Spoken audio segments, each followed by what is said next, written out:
Hello and welcome to I Want To Run Eastenders. I did a quick edition last night because of what happened on Twitter with Danny Hatchard.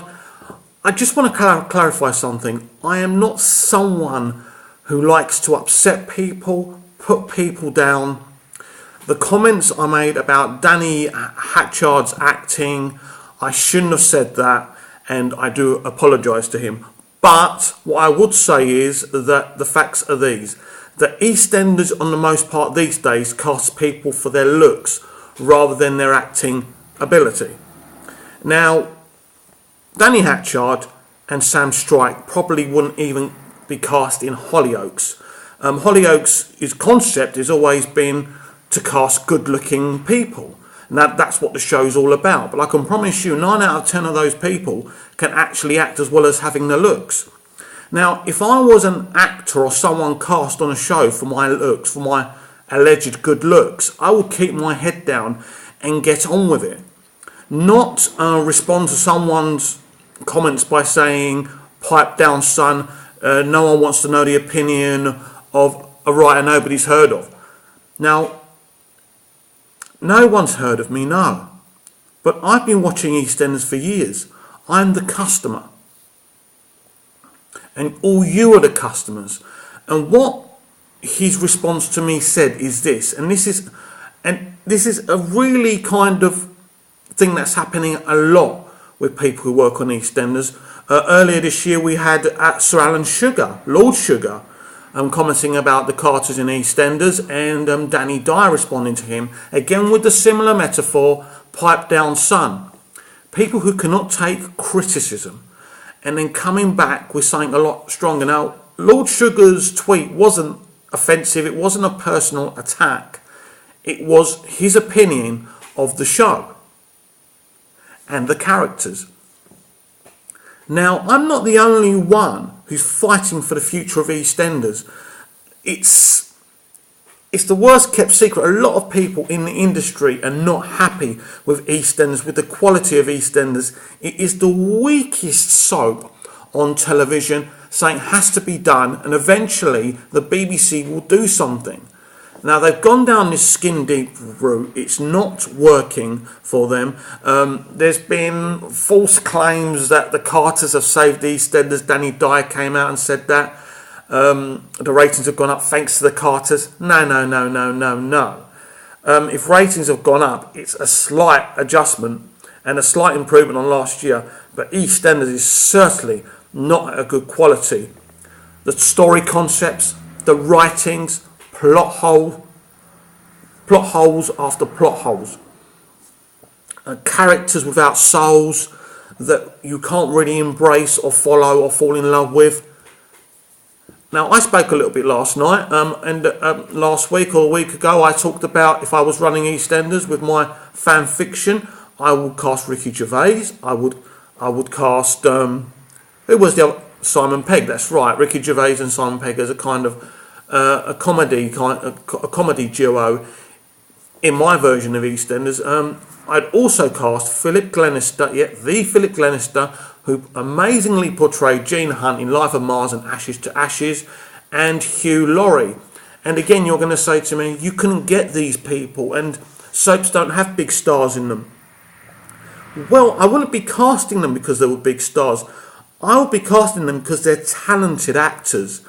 And my EastEnders would be about character journeys, would be about compelling stories, epic stories, really breathtaking stories with this crime battle between Chrissy Watson, Aaron Wilmot Brown and so on and so forth.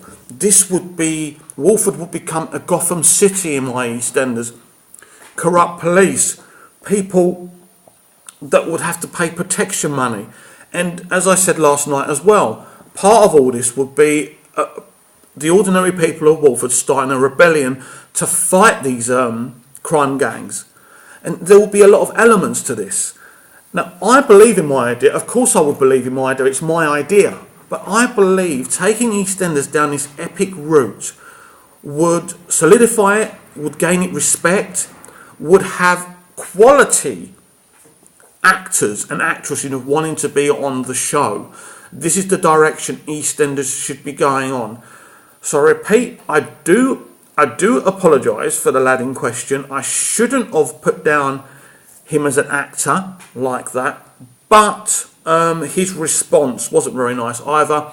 And I believe, even if I kind of was a bit more of a gentleman about my opinion, that he's not a particularly great actor. Now, personally, as I said before, if I was cast and I was a good-looking dude and I was cast for my looks, I would accept that and keep my head down and think, wow, I'm on EastEnders, I'm getting some money here. Hey, yeah, I'm not the greatest actor, but maybe the lad actually believes he is a good actor, and that's up to him. I don't want to start personal wars with celebrities. I talk to a lot of famous people on Twitter, and quite a few of them respond to me in a positive way, and I speak to them in a positive way because I respect them.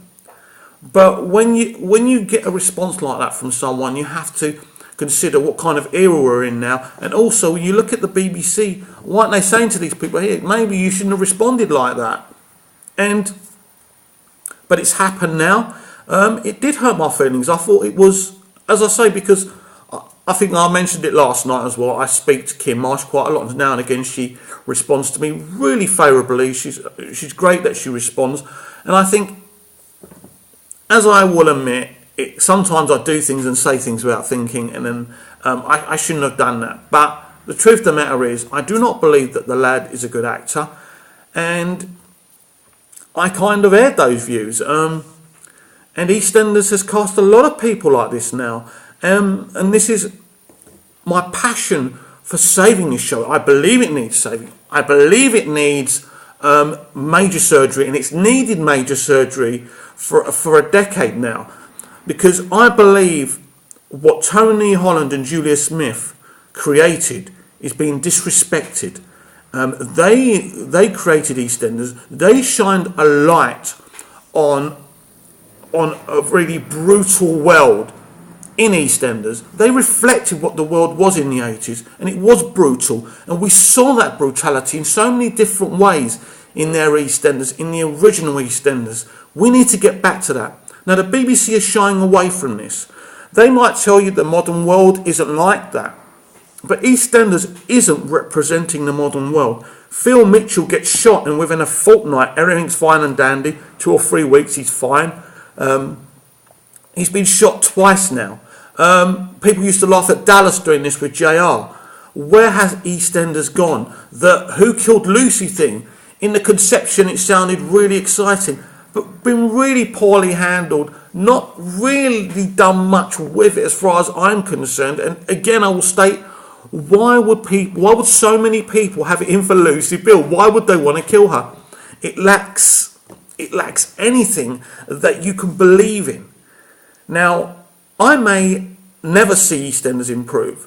I know I'm never going to get to run EastEnders. I'm never going to get to write EastEnders. I get that. I'm just a little guy who's passionate about storytelling, who's passionate about TV drama and movies. I get that. But the truth is, I'm not the only one concerned about EastEnders. I'm not the only one saying this. I'm not going to give up. I don't care what it cost me personally. I don't care what my reputation is. I loved what EastEnders was, and I will not stop until someone in the BBC surely must have my opinion, must believe that EastEnders is at a very, very low level and something needs to be done. And the facts are, Emmerdale, Coronation Street, Hollyoaks are much better. Look what Hollyoaks are doing this week. Dramatic storytelling with epic conclusions that have consequences for their characters. EastEnders are nowhere near that kind of thing, and they're casting people that shouldn't be there. They've casted 2 or 3 people that are quite good as well. There's some good things there, but it's not at the quality, people. You know that, and I know that. Yes, there's some people who enjoy it, and that's great. And I've said this also before, that EastEnders have got the wrong type of people watching it. All the people who used to watch it from the old days are not watching it anymore.